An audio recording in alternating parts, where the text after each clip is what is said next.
سیدنا صدیق اکبر نے بھی یہی وصیت کی تھی کہ میرا جنازہ پڑھ کے پھر حضور کے سامنے لے جانا اور سلام عرض کرنا۔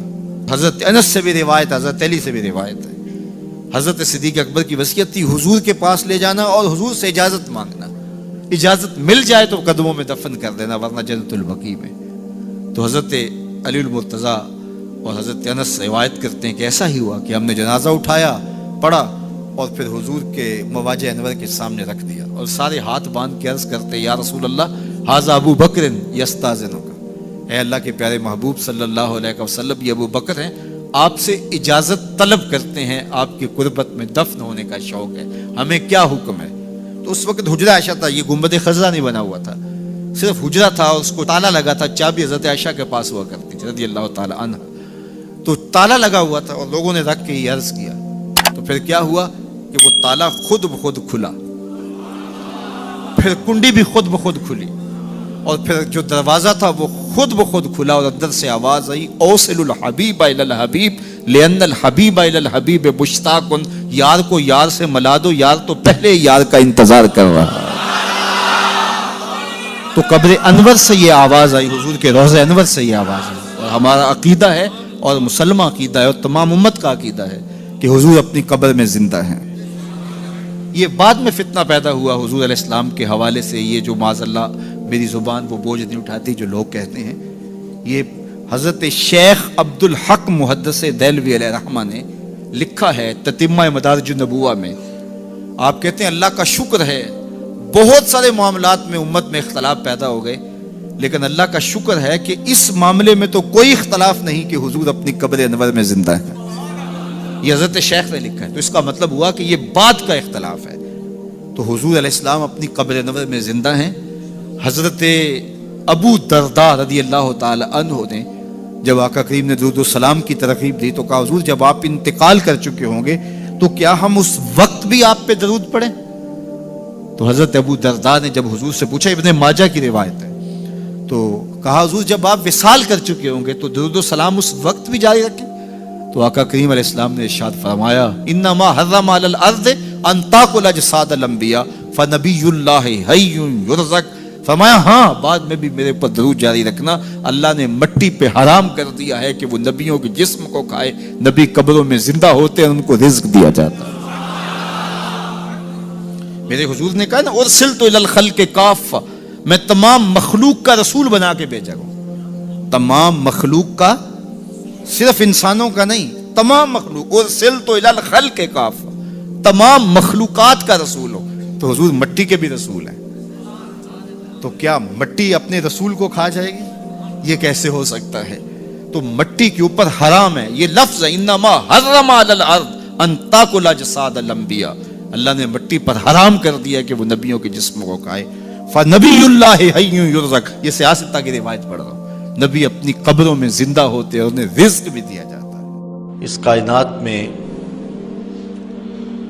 جتنے بھی انسان بستے ہیں ان میں سے افضل مجد و شرف کے لحاظ سے اہل ایمان ہیں۔ کفار اخلاقی قدروں میں جتنے مرضی بلند کیوں نہ ہوں، مال و دولت، شہرت، ثروت، جاہ و منصب، اقتدار، سب کچھ ان کے پاس ہو، لیکن ایک مسکین مومن کی شان تک نہیں پہنچ سکتے۔ اس لیے اس کائنات میں بسنے والے انسانوں میں سب سے افضل شخص مومن ہے۔ اہل ایمان میں سے فضل و شرف رکھنے والے علماء اور اولیاء ہیں۔ علماء و اولیاء میں سے اغیاث اور اقطاب فضل و شرف پاتے ہیں۔ اغیاث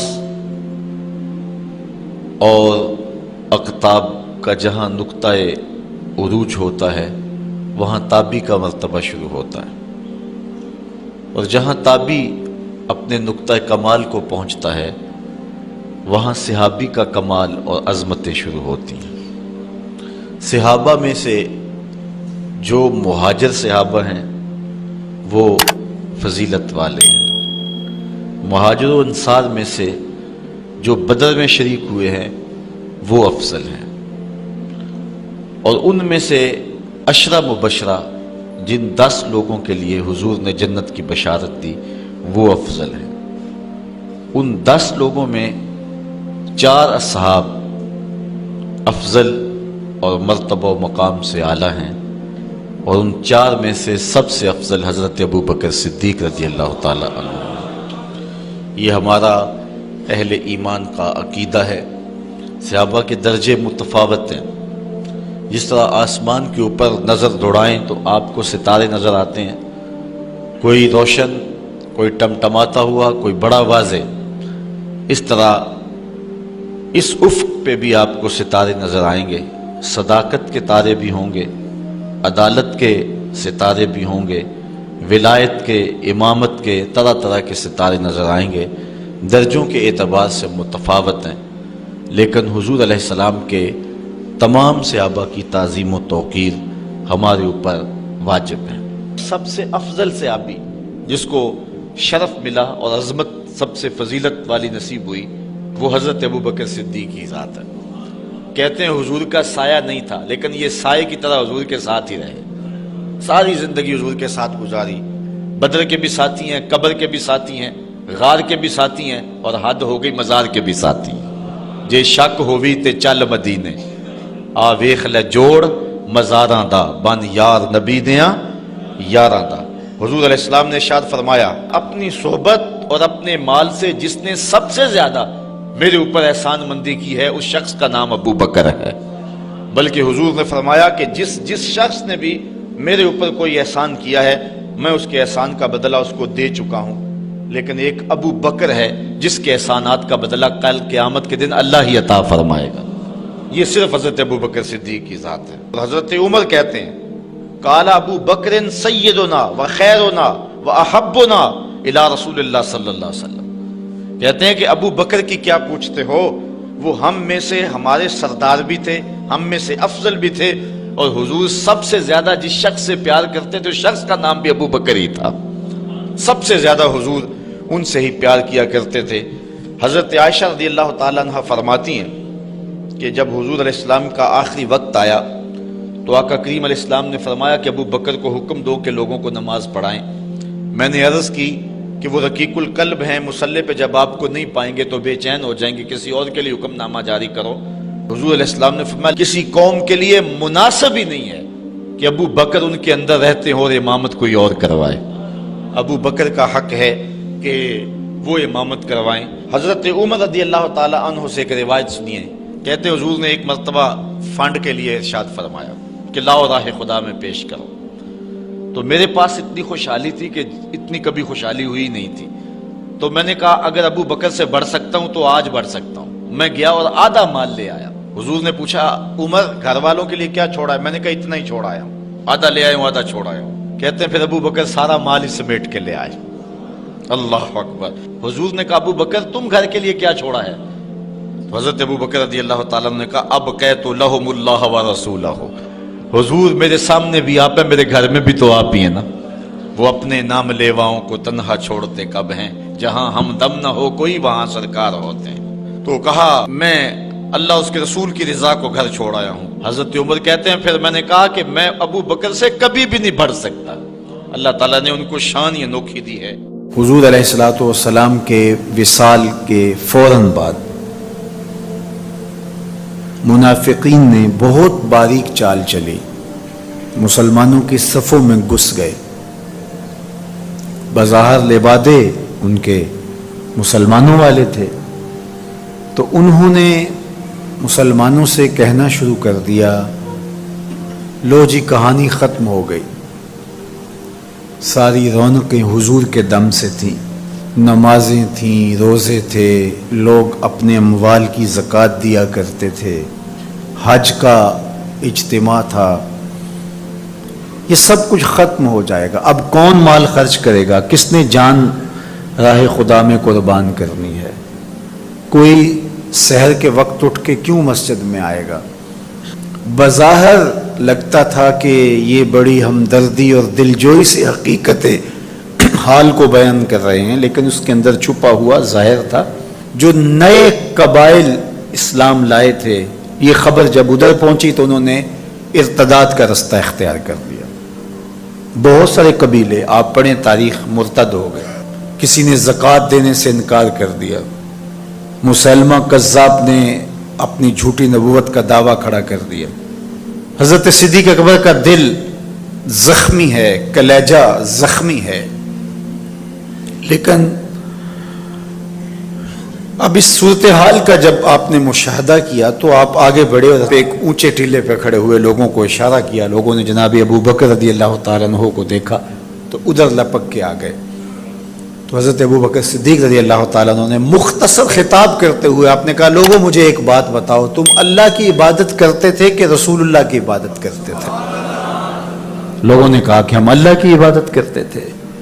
تو کہا کہ اگر تو تم رسول اللہ کی عبادت کرتے تھے تو حضور وصال کر گئے، اور اگر تم اللہ کی عبادت کرتے تھے تو وہ آج بھی حی ہے، لا یموت ہے، اسے موت ہے ہی نہیں. پھر کہا، جس دین کے لیے میرے اور آپ کے آقا و مولا نے اپنی ساری زندگی لگا دی، کیا حضور کے وصال کر جانے کے بعد تم اس دین کو چھوڑ دو گے؟ تو لوگوں نے کہا، کیوں چھوڑیں گے؟ تو کہا، پھر اٹھو اور دین کا جھنڈا لے کے پوری دنیا پہ چھا جاؤ. تو آپ نے لوگوں کو سنبھالا. تو حضرت عبداللہ ابن مسعود رضی اللہ تعالیٰ عنہ فرماتے ہیں کہ اگر حضرت ابو بکر رضی اللہ تعالیٰ عنہ کے ذریعے سے اللہ ہمارے اوپر احسان نہ کرتا تو ہم ہلاک ہو جاتے. اس امت کو بکھرنے سے بچایا ہے، شیرازہ متحد رکھا ہے، تو وہ ذات سیدنا صدیق اکبر رضی اللہ تعالیٰ عنہ. اور حضور یہ سارے اشارے دے کر گئے تھے. ایک خاتون آئی، کوئی کام تھا اس کو، اس نے کہا، تو حضور نے فرمایا پھر آنا. تو اس نے کہا کہ اگر میں پھر آؤں تو آپ نہ ہوں. اس کی مراد یہ تھی کہ آپ وصال کر گئے ہوں. تو آقا کریم علیہ السلام نے فرمایا، اگر میں نہ ہوا ابو بکر تو ہوں گے، میں نہ ہوا تو ابو بکر کے پاس آ جانا. اللہ اکبر. حضور نے حضرت ابو بکر رضی اللہ تعالیٰ عنہ کو اپنی زندگی میں مصلی پہ کھڑا کیا. ترمذی کے لفظ ہیں، حضور نے ارشاد فرمایا، لا ينبغي لقوم فیہم ابو بکر ان یؤمہم غیرہ. کسی قوم کے لیے مناسب ہی نہیں ہے کہ ابو بکر ان کے اندر رہتا ہو اور امامت کوئی اور کروائے. مروا ابا بکر فلیصلی بالناس. ابو بکر کو حکم دو کہ وہ لوگوں کو نماز پڑھائے. اور پھر مصلی پہ جا کے حضرت ابو بکر کھڑے ہوئے. 17 نمازیں حضور علیہ الصلوۃ والسلام کی حیات طیبہ کے اندر حضرت ابو بکر نے پڑھائی ہیں. اللہ اکبر. فرمایا، ما نفعنی مال احد قط ما نفعنی مال ابی بکر. مجھے کسی کے مال نے اتنا نفع نہیں دیا جتنا ابو بکر کے مال نے دیا. اللہ کے علاوہ اگر میں کسی کو خلیل بناتا تو ابو بکر کو بناتا، لیکن اللہ میرا خلیل ہے، جنہیں سیدہ کہول اہل الجنہ کہا گیا، جنت کے بوڑھوں کے سردار بنائے گئے. حضور نبی رحمت صلی اللہ علیہ وآلہ وسلم کی نیابت اور حضور علیہ الصلوۃ والسلام کی خلافت کا تاج ان کے سر پہ رکھا گیا، جن کی صحابیت کو میرے رب نے قرآن میں بیان فرمایا. اذ یقول لصاحبہ لا تحزن ان اللہ معنا. جب غار ثور میں حضور علیہ الصلوۃ والسلام سیدنا ابو بکر رضی اللہ تعالیٰ عنہ کی گود میں سر رکھ کے لیٹے ہوئے تھے. سانپ ایڑی پہ ڈنگ کے ڈنگ لگا رہا ہے اور آپ اپنی ٹانگ کو جنبش نہیں ہونے دیتے. آنکھوں کا حلقہ توڑ کے آنسو حضور کے رخسار پہ گرتے ہیں اور آقا کریم بیدار ہوتے ہیں اور بیدار ہو کے پوچھتے ہیں، مالک یا ابا بکر، ابو بکر کیا ہوا؟ ادب کے اس کرینے کو جناب سیدنا صدیق اکبر نہیں بھولتے. کہتے ہیں، فدا کا امی و ابی یا رسول اللہ. لو دیکھ تو حضور، میری ماں بھی آپ کے قدموں پہ قربان جائے، میرا باپ بھی آپ کی راہوں پہ نچھاور، میرا قبیلہ، میرا خاندان آپ کے قدموں پہ قربان، مجھے سانپ نے ڈس لیا ہے. تو محبت کا یہ اسلوب اور الفت کا یہ طریق آپ کو یہاں ملے گا کہ انداز الفت نہیں چھوڑتے. تو سانپ کا کام تو ڈسنا ہے، چاہے وہ غار میں ڈسے یا اسلام آباد میں بیٹھ کے ڈنگ لگائے، وہ تو ڈستا رہے گا. لیکن ابو بکر حضور کی محبت کے ترانے پڑھتا رہے گا. سیدنا صدیق اکبر کی سب سے بڑی آرزو جب پوچھی گئی تو وہ یہی تھی کہ آنکھیں میری ہوں، چہرہ حضور کا ہو. نہ چہرہ ہٹے نہ آنکھیں تھکیں، دیکھتا رہوں اور دیکھتا رہوں. اس واقعہ کی حکایت قرآن نے بیان کی ہے. اذ یقول لصاحبہ، صحابی کا ٹائٹل قرآن نے حضرت سیدنا صدیق اکبر کے نام کیا ہے. اس لیے حضرت سیدنا صدیق اکبر کی صحابیت کا انکار کفر ہے. جو حضرت صدیق اکبر کو کافر کہتا ہے وہ خود کافر ہے. اس لیے کہ ان کا ایمان، ان کا اسلام اور ان کی صحابیت قرآن کی قطعی نص سے ثابت ہے اور ان لفظوں کے ساتھ ثابت ہے. اذ یقول لصاحبہ لا تحزن، کہا گھبرانے کی ضرورت نہیں، ان اللہ معنا، اللہ ہمارے ساتھ ہے، اللہ ہمارے ساتھ ہے. اور پھر کہا وَالثَّانِي اثْنَيْنِ اذ هُمَا فِي الْغَارِ، دو میں سے دوسرا. اللہ اکبر، اللہ نے دو میں سے دوسرا کہا ہے. یہ شان ہے سیدنا صدیق اکبر جو ثانی اثنین ہیں غار میں. اللہ اکبر. یار کہتے ہیں حضور کا سایہ نہیں تھا، لیکن جناب ابو بکر سائے کی طرح حضور کے ساتھ تھے. قبر کے بھی ساتھی، بدر کے بھی ساتھی، سفر کے بھی ساتھی، حضر کے بھی ساتھی. تو حضرت صدیق اکبر رضی اللہ تعالیٰ عنہ کی صحابیت قطعی نص سے ثابت ہے. اور سیدنا صدیق اکبر رضی اللہ تعالیٰ عنہ حضور علیہ الصلوۃ والسلام کے خسر ہیں. حضرت سیدنا صدیق اکبر رضی اللہ تعالیٰ عنہ کا دایاں ہاتھ حضور نے اپنے ہاتھ میں پکڑا ہے اور بایاں حضرت عمر کا ہاتھ پکڑا ہے. اور حضور ایسے مسجد نبی سے باہر نکل رہے ہیں اور کوئی شخص داخل ہوا تو فرمایا قیامت کے دن ہم ایسے ہی اٹھائے جائیں گے. دائیں ہاتھ میں ابو بکر کا ہاتھ ہوگا، بائیں ہاتھ میں عمر کا ہاتھ ہوگا. اللہ اکبر. یہ ہیں حضرت ابو بکر رضی اللہ تعالیٰ. جو بدبخت سیدنا صدیق اکبر رضی اللہ تعالیٰ عنہ کے ایمان پہ شک بھی کرے وہ مومن نہیں رہتا. یہ وقت بھی آنا تھا ہمارے اوپر کہ پاکستان کے دارالحکومت میں کھڑے ہو کر کے سیدنا صدیق اکبر رضی اللہ تعالیٰ عنہ کے بارے میں ایسے نازیبہ کلمات کہے جانے تھے. استغفر اللہ، العیاذ باللہ. حضور علیہ الصلوۃ والسلام نے ارشاد فرمایا اذا رأیتم الذین یسبون صحابی فقولوا لعنۃ اللہ علی شرکم. عبداللہ ابن عمر سے روایت ہے. حضور نے فرمایا اگر تم کچھ لوگوں کو دیکھو کہ میرے اصحاب کو گالی دیتے ہیں اور تم کہو تمہاری شر پہ اللہ کی لعنت ہو. یہ حضور نے حکم دیا ہے کہ یہ اس کے جواب میں کہو. اور ایک حدیث کے لفظ ہیں حضور علیہ السلام نے ارشاد فرمایا من سب اصحابی فعلیہ لعنت اللہ والملائکۃ والناس اجمعین. جو میرے اصحاب کو گالی دے اس پر اللہ کی بھی لعنت، فرشتوں کی بھی لعنت اور تمام مخلوقات کی بھی لعنت. تو یہ ملعون جو حضرت سیدنا صدیق اکبر اور دیگر اصحاب کو بھونکتے ہیں اور ان کے بارے میں نازیبہ کلمات کہتے ہیں، ان کی شر سے اس ملک کو پاک کرنا چاہیے. چنگاری جب بھڑکائی جاتی ہے تو پھر پورے شہر جل جاتے ہیں. 7-8 سال قبل کی کہانی ہمیں یاد ہے کہ کیا دردناک لمحات ہوتے تھے. روزانہ لاشیں اٹھانی پڑتی تھی. وہ ایسے ہی ناعاقبت اندیش لوگوں کی وجہ سے ہوا. اگر اداروں نے اس میں تساہل برتا، سستی سے کام لیا، یا کسی شخص کی خوشنودی کے لیے انہوں نے پسو پیش کیا تو یا معاملے کو گول مول کرنا چاہا تو حالات کنٹرول میں نہیں رہیں گے. یہ بھڑکائی ہوئی آگ ملک کو خاکستر بنا سکتی ہے. اللہ میرے وطن کی حفاظت فرمائے. یہ ملک قربانیوں سے حاصل کیا گیا ہے اور اس کے امن کو بحال کرنے کے لیے ہمارے اداروں نے بہت محنت کی ہے، بہت لوگوں نے قربانیاں دی ہیں. تو ایسے ناہنجار لوگوں، ایسے بدبخت لوگوں کو فوراً قانون اپنی گرفت میں لے اور ایسے بد زبانوں کو لگام دینی چاہیے کہ جو اصحاب رسول کو بھونکتے ہیں اور اتنے سخت جملے کہتے ہیں. معاذ اللہ سیدنا صدیق اکبر کو کافر کہا جائے گا؟ جو صدیق میرے نبی کے دل کا چین ہے، جو اسلام کی بہار ہے. عبداللہ ابن مسعود فرماتے ہیں ہم بچے ہی ابو بکر کی وجہ سے تھے ورنہ ہلاک ہو جاتے. جس ابو بکر رضی اللہ تعالیٰ عنہ کو حضور نے مصلی پہ کھڑا کیا، جس ابو بکر رضی اللہ تعالیٰ عنہ پہ اتنا اعتماد تھا کہ ہجرت والی رات ان کا انتخاب کیا. حضرت سیدنا عمر رضی اللہ تعالیٰ عنہ نے حضرت ابو بکر رضی اللہ تعالیٰ عنہ کا ذکر کیا اور رو پڑے اور کہا کہ ابو بکر میری زندگی کی ساری نیکیاں لے لے اور غار والی ایک نیکی مجھے دے دے. اور پھر کہا کرتے تھے کہ کاش کہ میں ابو بکر کے سینے کا بال ہوتا۔ ابن جوزی نے لکھا ہے کہ ہمارے بزرگ اور اسلاف جو تھے وہ ابو بکر و عمر رضی اللہ تعالی عنہما کی محبت اپنی اولاد کو یوں سکھایا کرتے تھے جیسے قرآن کی آیتیں سکھائی جاتی۔ ان کی محبت اولادوں کے سینوں میں راسخ کیا کرتے تھے۔ معمولی سی میل بھی سیدنا صدیق اکبر کے بارے میں برباد کر دیتی ہے۔